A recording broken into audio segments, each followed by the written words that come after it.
신약성경 355면.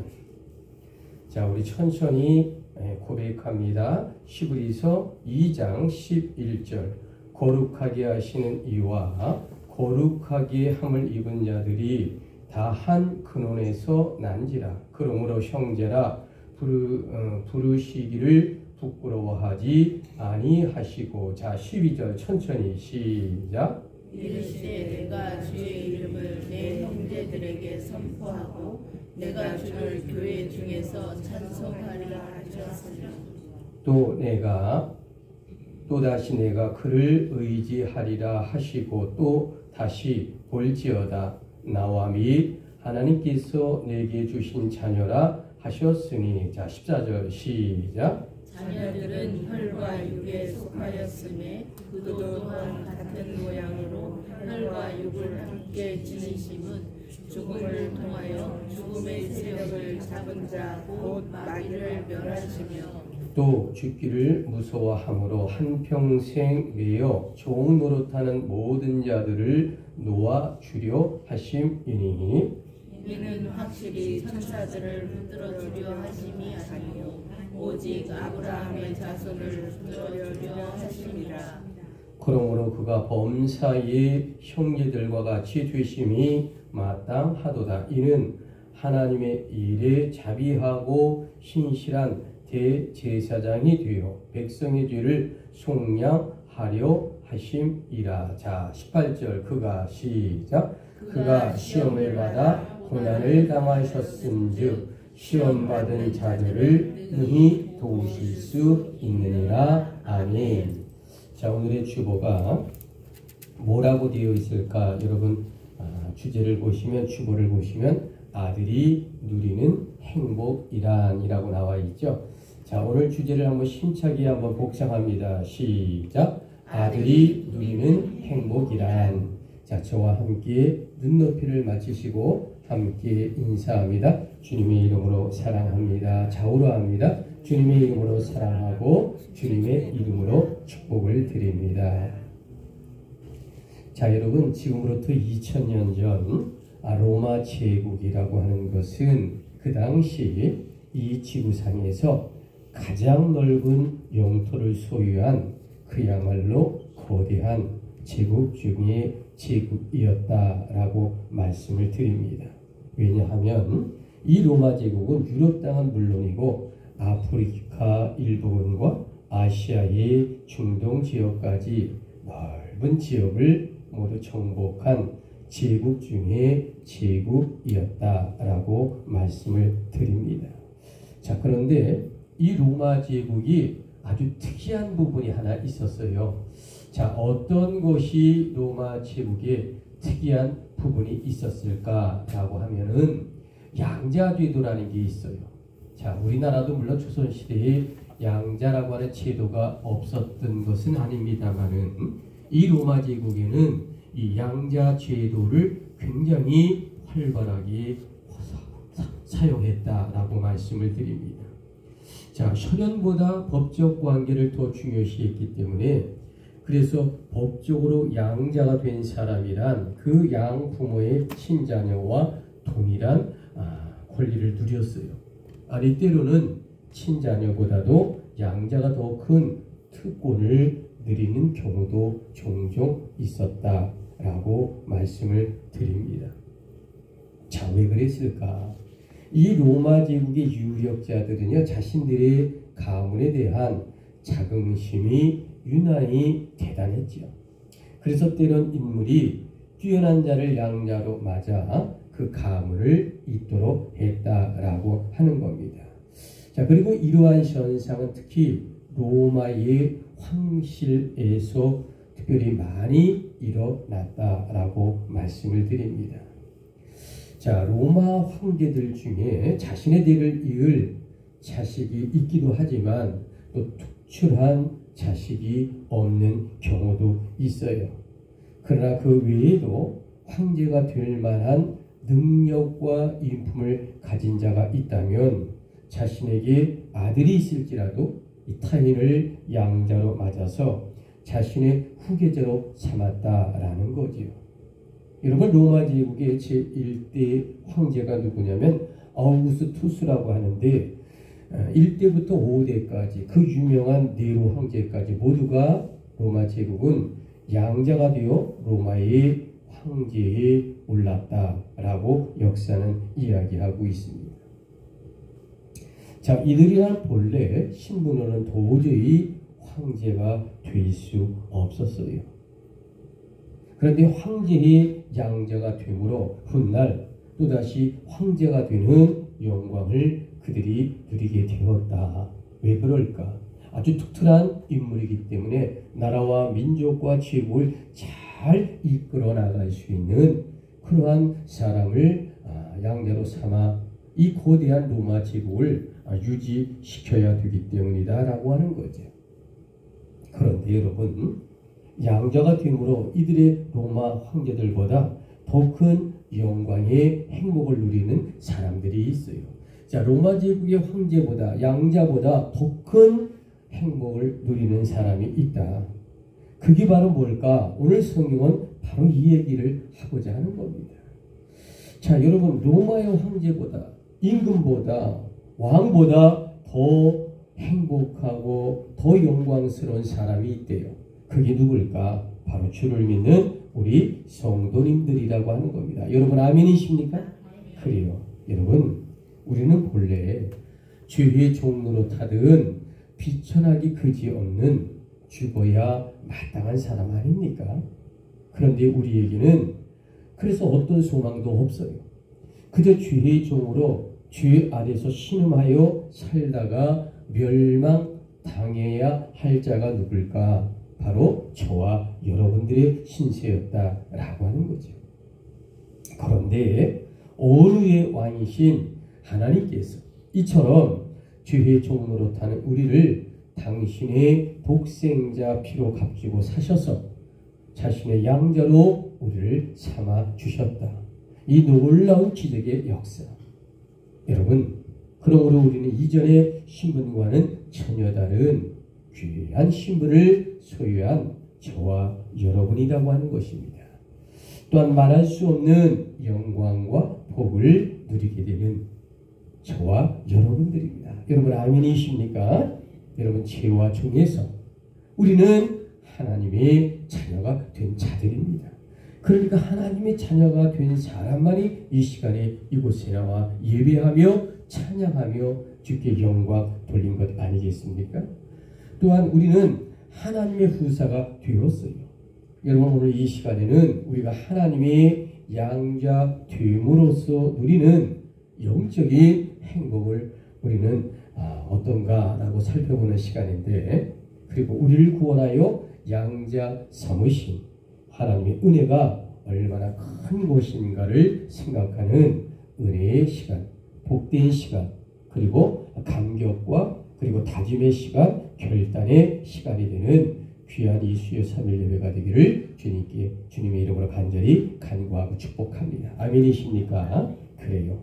자, 우리 오늘 한번 기대를 해보자고요. 오늘 주제가 뭐냐? 아들이 누리는 행복이라. 자, 우리 천천히 다시 한번 우리 주제를 복창합니다. 시작. 아들이 누리는 행복이다. 첫 번째는 죄와 사망에서 자유한 인생이 되었다라고 말씀을 드립니다.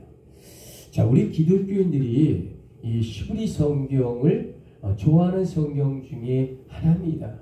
왜 그러냐면 우리 시브리 11장, 12장을 우리가 믿음장이라고 하잖아. 믿음은 바라는 것의 실상이요 보지 못하는 것들의 증거다라고 말씀을 하기 때문에, 자, 그러니까 우리는 이 시브리서 핵심 요절, 이 믿음에 대한 정의를 알려주기 때문에 시브리서를 좋아하는 그러한 우리 기독교인들이 참으로 많아요.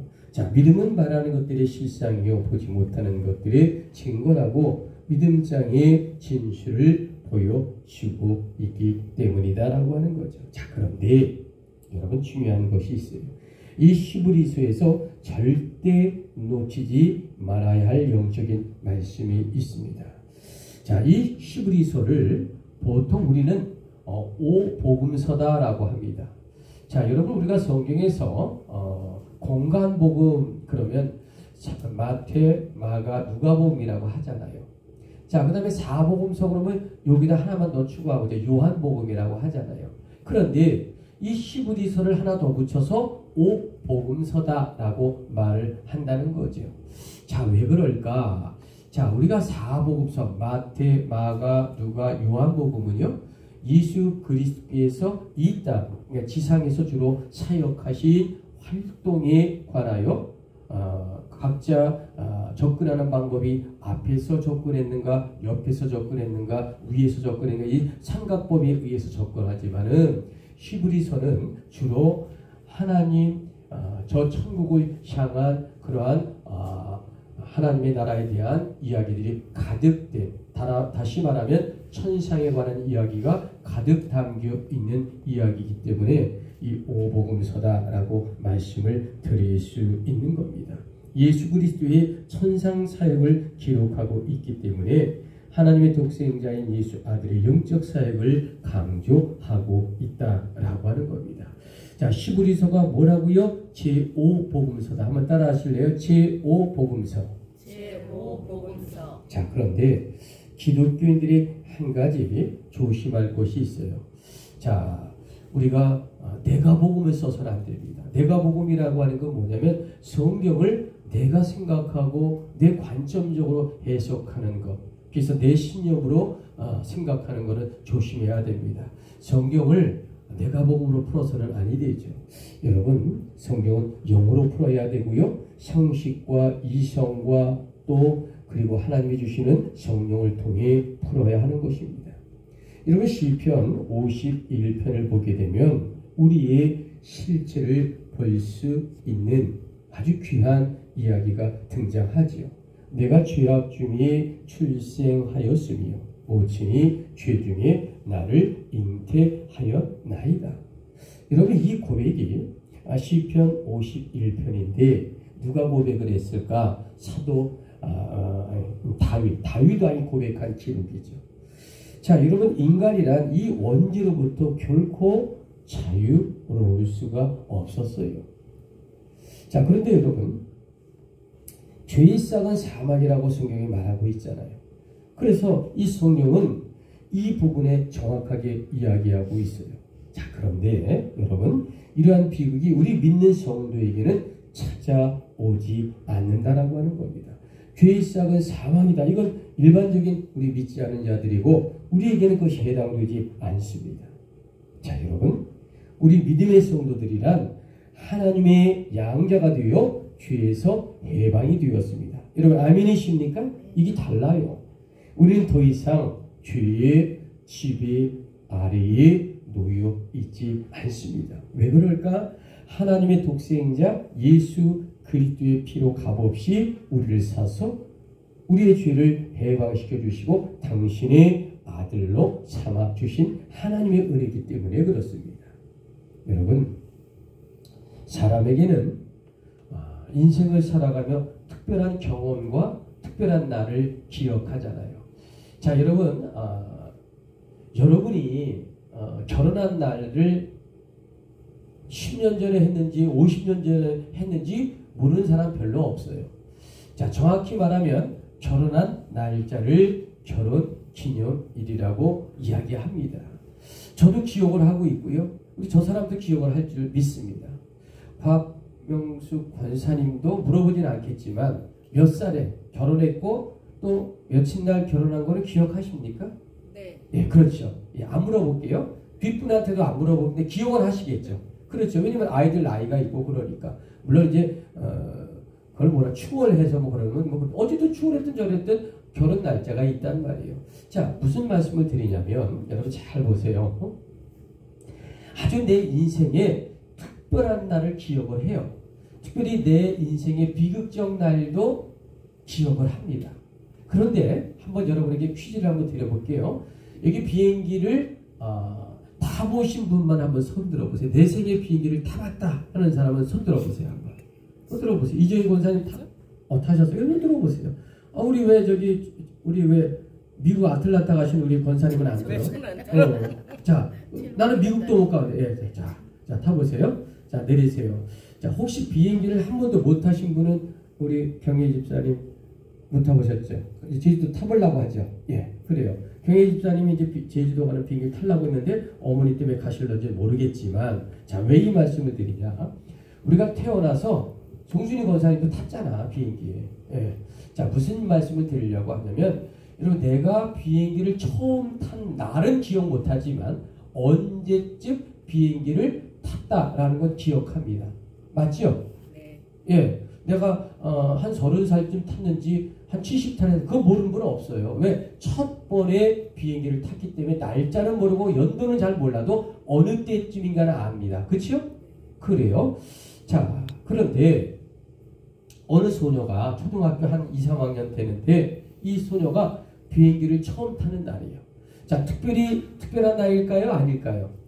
태어나서 처음 비행기를 탔는데, 근데 비행기를 탔는데 이 비행기가 여러분 잘 아시면 비행기가 잘 가다가 막 이럴 때 있잖아요. 그쵸? 이걸 난기류를 만났다라고 하잖아요. 난기류. 비행기가 막 슉 내려갔다가 막 이랬다가 이럴 때 있어요. 자, 우리 이재희 권사님 그렇게 하면 약간 우쭐우쭐하고 그러는 걸 기억해 보셨죠? 예. 저는 엄청 많이 경험을 해봤거든요. 이스라엘 갈 때도 그랬고, 석촌왕 내려올 때도 뭐, 오죽하면 이게 얼마나 점프를 하는지 이 천지방에 머리가 다 부딪히고 말이야. 이렇게 위험했었어요. 자, 이렇게 난기류를 만나니까 비행기가 잘 가다가 막 이렇게 하고 막 이러니까 사람들이 막 난리가 난 거예요. 비행기 안에. 어떤 사람 막 기도하고 어떤 사람 비명을 지르고 말이죠. 막 아수라장이 됐어요. 근데 맨 앞에 앉아있는 초등학교 한 2, 3학년 되는 소녀는 그렇게 두려워하지 않아요. 어른들은 막 두려워하고 막 죽을까봐 비행기가 떨어질까봐 걱정하고 아우성이고 난리를 치는데 이 소녀는 왜 그렇게 두렵지 않고 조용히 기다리며 한마디로 말하면 얼굴이 평온해져 있었다라고 하는 거죠. 그래서 그 주변에 몇 어른들이 비행기에 다시 정상 궤도로 이제 나를 때 물어봤어요. 얘야, 너는 힘들지 않고 두렵지 않았니? 그러니까 그 초등학교 한 2, 3학년 되는 이 소녀가 아니요, 전 괜찮았는데요. 그래요. 참 신기하잖아요, 여러분. 제일 먼저 소리 지르고 그리고 두려워할 이 초등학교 소녀애가 아주 태연히 이렇게 얘기하는 거예요. 그래서 야, 너는 참 어떻게 용감하다 이렇게 얘기를 했나 봐요. 그러니까 이 소녀애가 뭐라고 얘기를 하냐면 기가 막힌 얘기를 하는 거예요. 우리 아버지가 이 비행기 조종관을 붙들고 지금 비행하시는 거예요. 그래서 제가 처음으로 이 국제선에 타서 지금 이 비행기를 타고 가는데 저는 우리 아버지가 1등 조종사고 아주 최고의 파일럿이라고 믿기 때문에 이런 난기를 만나면 그렇다는 이야기를 전에 우리 아버지 들은 적이 있거든요. 근데 우리 아버지를 못 믿으면 누굴 믿어요? 나는 다시 정상적으로 돌아올 거라고 비행기 처음 타보지만 이런 이야기를 아버지한테 많이 들었기 때문에 난 아버지에 대한 믿음과 신뢰가 있어서 결코 두렵지 않습니다. 라고 말하더라는 거예요.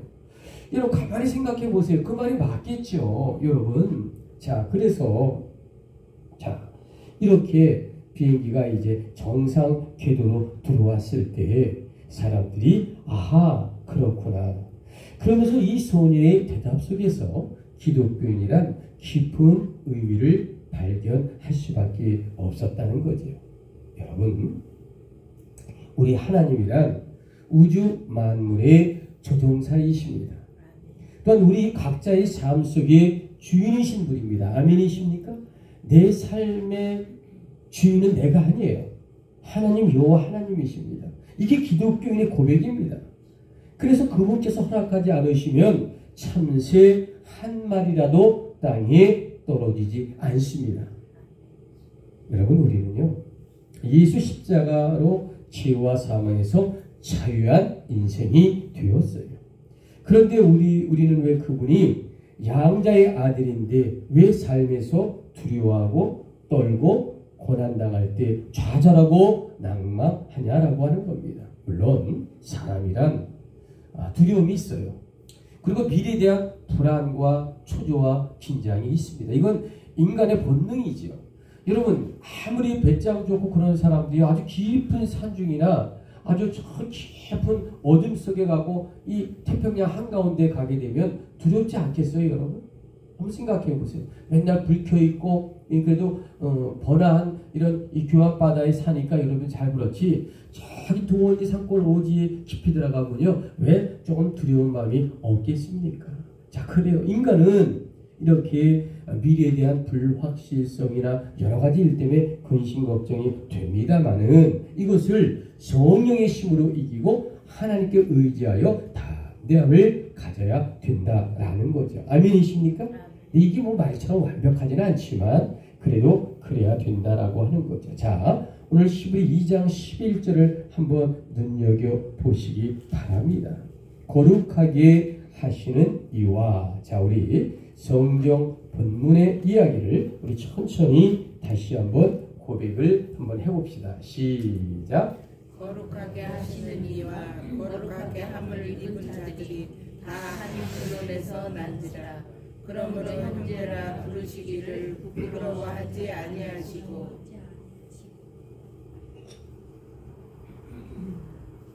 자 여러분 오늘 여러분 주보를 보시면 오늘 주제 히브리 2장 11절로 18절의 말씀 아들이 누리는 행복이란 자 우리 양자를 생각하며 정확하게 다시 한번 우리 힘차게 한번 복창합니다. 시작. 아들이 누리는 행복이란 소리가 좀 작다. 좀 크게 한번 해봅시다. 시작. 아들이 누리는 행복이란 자 두 번째 가장 부유하신 하나님을 아버지로 모시는 인생이 되었다라고 하는 겁니다. 여러분 만일에 여러분의 아버지가 현대그룹 회장이고 삼성그룹의 회장이고 롯데그룹의 회장이면 여러분 좋을까 나쁠까? 좋긴 하겠죠. 여러분 부자고 그 다음에 가쁘고 뭐 나쁜 건 아니잖아요. 죄가 아니잖아요. 여러분 좋을 겁니다. 자 그런데 오늘 성경은 히브리 2장 13절을 한번 보실래요? 자 성경 13절에 눈여겨보십시오.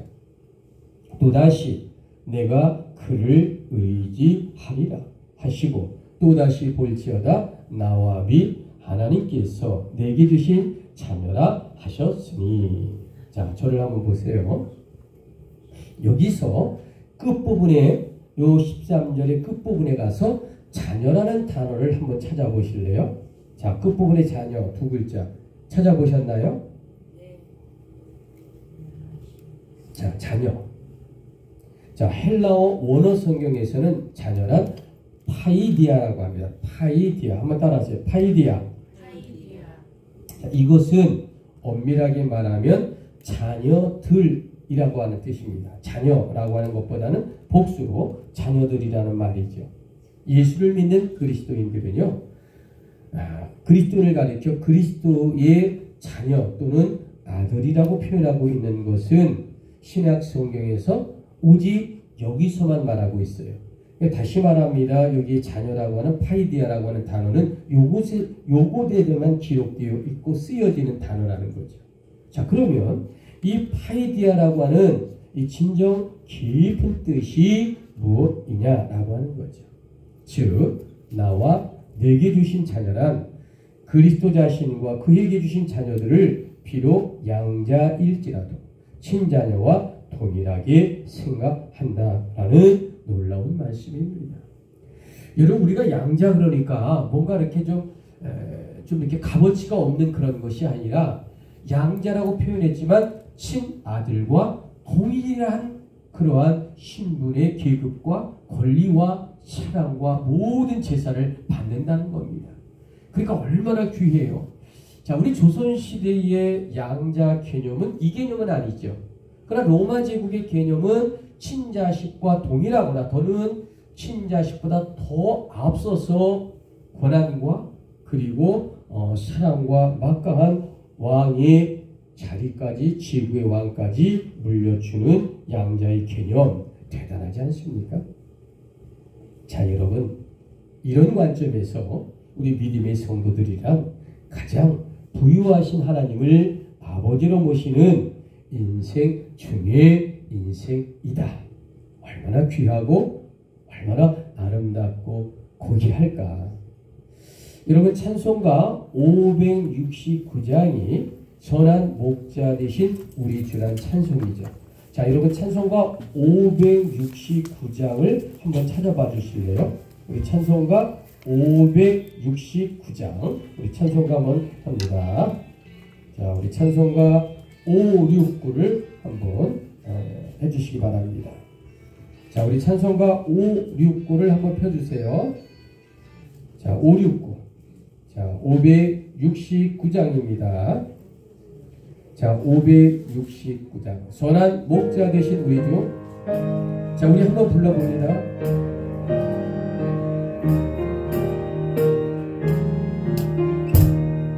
일절만 선한 목자 되신 우리 주 항상 인도하시고 푸른 풀밭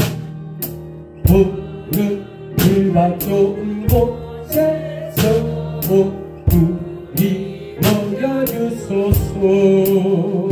선한 목자 무쇠주여 항상 인도하소서.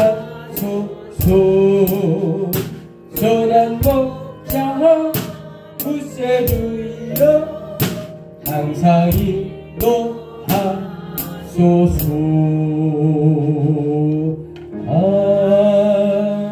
아멘. 자, 여러분, 자, 우리가 부른 찬송 569장이죠. 자, 여러분, 지금 저와 여러분이 함께 부른 이 찬송가가요, 지금으로부터 165년 전 서기 1859년도에 생키라는 분에 의해 만들어진 찬송입니다. 몇 년 전이라고요? 165년 됐습니다. 자, 그가 찬송 인도자로 많은 곳을 순회하면서 이제 찬송을 부르게 되었어요. 자, 그런데 어느 날 이분이 이제 큰 배를 타고 공연하러 간 거예요. 자, 이제 섬에 가서 이제 하나님의 찬양을 부르고 복음 찬양을 부르고 찬송가를 부르고 이렇게 하나님께 영광 돌리는 그러한 이 찬양 가수로서의 이 귀한 집회를 해야 돼요. 자, 그런데 여러분 165년 전엔 텔레비가 없었잖아요. 그러니까 유명한 사람들이 잘 몰라요. 왜? 텔레비가 없으니까. 근데 이분은 너무도 유명한 찬송가고 또 작곡가고 또 노래를 잘 불러주셔서 신문에 이분이 많이 나왔어요. 그러니까 이 큰 배를 탔을 때 이 생키라고 하는 이 찬송가를 부르는 이분을 알아보신 분이 있어요. 아, 생키다 라고 하고 인사를 했나 봐요. 그리고 정말 나는 당신의 찬송을 좋아합니다. 그래서 한번 우리 선한 목자 되신 우리 구주 이걸 한번 좀 불러봐 달라라고 한 거죠. 근데 이런 배에서 무슨 공연이라는 데가 없잖아요.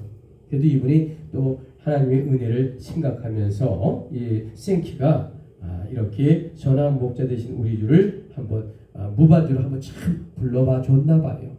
그러니까 얼마나 멋졌겠어요. 바다 한가운데 이 배가 지나가면서 이렇게 듣게 되었으니까 돈도 안 받고 무료로 이렇게 몇 곡을 들은 거예요. 자, 여러분, 근데 그때 배 안에서 이 선한 목자 되신 우리 주 이 찬양이 다 끝났을 때에 어떤 일이 벌어졌느냐면 한 사나이가 생키 옆으로 다가와 조용하게 묻습니다. 선생님, 혹시 전에 남북전쟁 때 북군으로 참전하지 않으셨나요? 라고 물어보는 거예요. 자, 여러분, 갑자기 한 10년 전에 있었던 전쟁, 20년 전에 있었던 전쟁에 남북한의 전쟁을 이른데 이렇게 물어보는 거예요. 예, 그렇습니다. 나는 북군으로 싸웠습니다. 라고 대답을 했겠죠. 자, 이 말을 들은 이 사나이가요, 긴 한숨을 쉬며 말을 합니다. 저는 반대에 남군으로 참전을 했었습니다. 그런데 그 전쟁통에 선생님을 뵌 적이 있었습니다. 라고 말하는 거예요. 자, 그날 밤은 어떤 날일까? 보름달이 환하게 뜬 날이었어요. 자, 보름달이 환하게 떴는데 눈 위에 이쪽에 남군, 저쪽에 북군이 있었어요. 자, 촛불을 마주치고 있는데 아니 저쪽에 북군 쪽에 한 병사가 나오더니 이렇게 서 있는 거예요. 그래서 자신이 이제 저 북군을 쏠라고 저격병이기 때문에 죽이려고 방아쇠에다 딱 손을 갖다 댄 겁니다. 왜냐하면 이 거리가 아주 멀지 않고 자기의 저격시킬 수 있는 위치에 그분이 이 달빛 오스름한테 딱 올라와 있기 때문에 쏠려고 준비를 했는데, 그때 그 0.1초 사이에 뭔가 찬양 소리가 들리는 거예요. 그때 이 찬양을 569장 선한 목자 대신 그 찬송을 딱 1000마디를 불러낸 겁니다.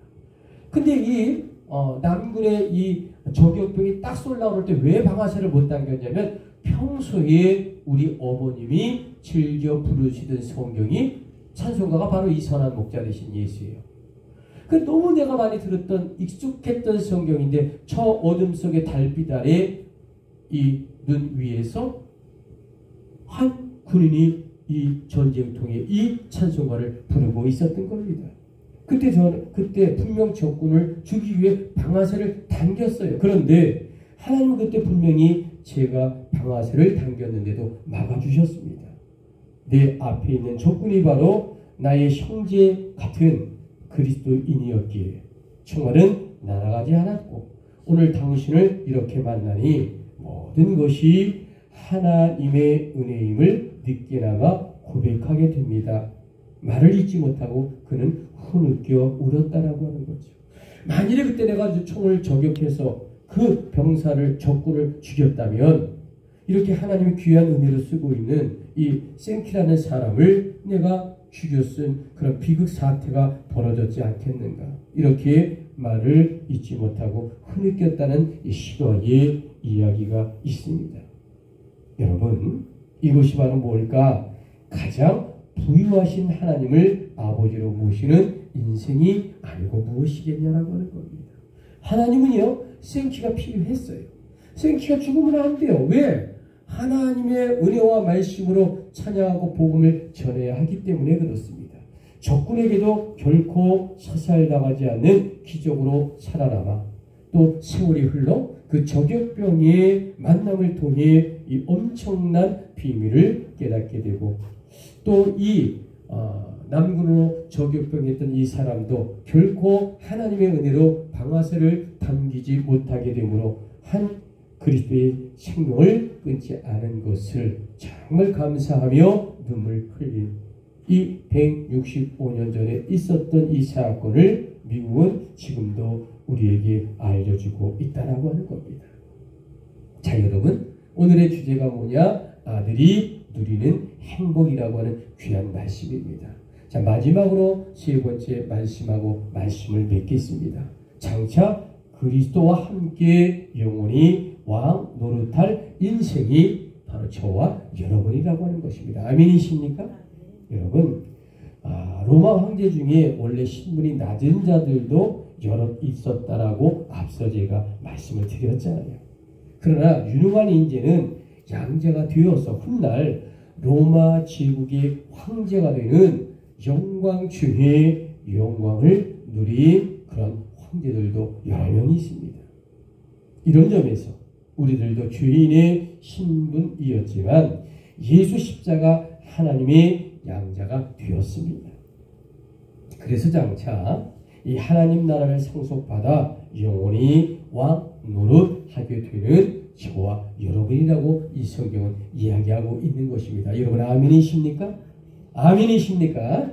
그런데 여러분, 여기서 중요한 점이 있어요.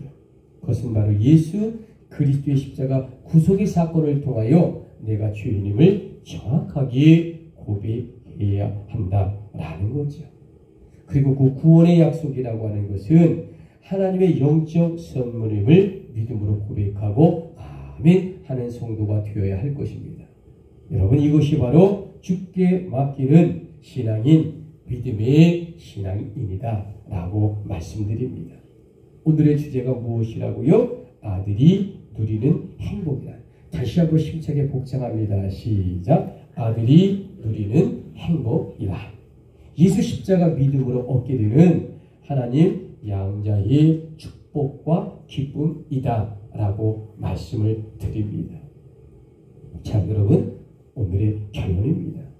오늘 히브리 2장에 아들이 누리는 행복이란 하나님의 양자된 주를 믿는 우리 기독교인들, 바로 저와 여러분을 말하는 것입니다. 이것이 바로 주께 맡기는 신앙을 이야기합니다. 주께 맡기는 신앙이란 오직 예수 십자가 보혈의 믿음으로 얻는 양자만의 축복입니다. 그러므로 여러분, 주께 맡기는 신앙이라고 하는 건 뭘까? 첫 번째로 베드로전서 5장 7절로 염려를 주께 다 맡기는 그러한 신앙인으로 자신 있게 살라는 겁니다. 여러분, 아멘이십니까? 그래요, 여러분. 자, 주께 맡기는 신앙이란 두 번째 시편 56편을 근거로 보니까 모든 짐을 하나님께 맡기는 신앙인으로 자신감 있게 살아가라는 거예요. 여러분, 사실 왜 우리가 짐이 없겠어요?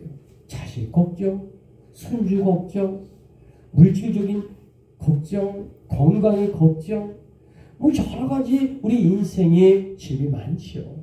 그런데 하나님께 맡기는 신앙인이 되면 우리의 양자 되시고 우리를 구원하신 하나님께서 책임져 주시겠답니다. 여러분, 아멘이십니까? 그래요. 자, 그러므로 여러분, 주께 맡기는 신앙이란 세 번째 잠언 16장 3절을 보니까 모든 행사를 하나님께 맡기는 신앙입니다. 여러분, 우리가 모든 일을 다 하려고 생각하지 마십시오. 여러분, 우리의 일을요 하나님께 고백하고요, 하나님께 의지하고요, 그리고 하나님께 아뢰면 하나님께서 좀 정리를 해주십니다. 아멘이십니까? 그러면 우리는 일의 순서에 따라 그렇다고 놀면 안 됩니다. 우리가 해결할 건 해결해야 되고 또 우리가 할 일은 해야 되잖아요.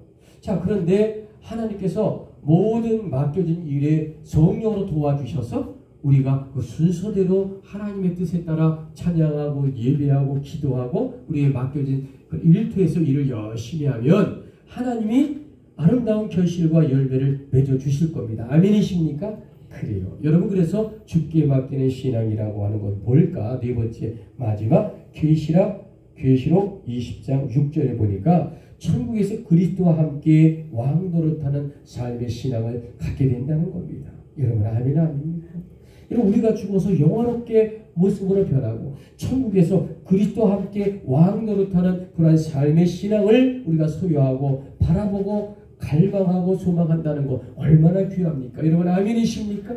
우리에게 이런 삐까뻔쩍한 이러한 영적인 세계가 있잖아요. 자, 이러한 영적인 세계가 우리에게 희망 아닙니까? 이것이 우리의 자랑 아닙니까? 그러니까 우리는 하나님의 양자이지만 신 예수 그리스도에 못지않은 그러한 축복과 은혜와 성령으로 정말 천국에서도 꼴찌가 아니라 왕노릇하고 산대요. 얼마나 아름답고 얼마나 귀하고 복된 말씀일까? 여러분, 그렇기 때문에 우리 기독교인은 자신감을 갖고 살아야 합니다. 그 자신감이라고 하는 것은 겸손한 마음의 자신감입니다. 오늘도 하나님의 양자의 특권과 행복을 누리고 감사하며 하나님께 영광을 돌리는 저와